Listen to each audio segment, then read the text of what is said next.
7h15 sur Happiness, tous vos rendez-vous à ne pas louper, notamment ce week-end. On vous en parle bien sûr, que ce soit dans l'Oise ou à Amiens, on vous en parle dans l'agenda du réveil. Vous êtes peut-être fan de glisse, et si c'est le cas, préparez-vous pour un week-end rafraîchissant en plein cœur de la ville. Demain et dimanche, l'Amiens Paddle Club et la Fédération Française de Surf organisent la 3e édition de l'Amiens Paddle Race.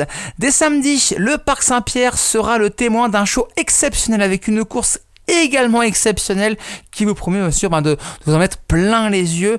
Mais attention, le grand frisson c'est dimanche avec un parcours de 12 km sur la Somme qui sera proposé pour tenter de se qualifier au championnat de France. C'est quand même fou, c'est une grosse compète, c'est pour les championnats de France cette histoire. Vous allez voir du très très haut niveau de paddle. Et bonne nouvelle, si vous voulez vous jeter à l'eau, sachez qu'il y a un parcours loisir de 6 km qui est ouvert à tous. Alors moi je vous avoue qu'avec mes 2 mètres, parce que là je fais quand même 2 mètres les amis, alors tenir un équilibre ça risque d'être très très compliqué, mais si vous êtes à une taille adaptée, ça devrait le faire. Voilà, moi je vais passer mon tour aussi.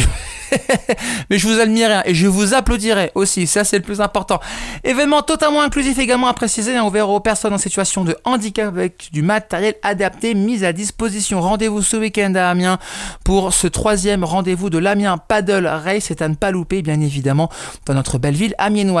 Chronique à retrouver en podcast sur le site et l'appli Happiness Radio et toutes les plateformes de streaming. Et peut-être que vous ce week-end vous serez pas paddle mais vous serez plus peut-être tennis, avec notamment les finales de Roland-Garros qui débutent demain. À tomber, on va revivre une belle finale avec un grand tennisman français. Évidemment, bien sûr, vous avez peut-être deviné de qui il s'agit. Mais pour ceux qui n'ont pas la réponse, je vous laisse 5 petites minutes et on en reparle dans votre éphéméride. 7h17, on commence tous ensemble ce vendredi avec vous.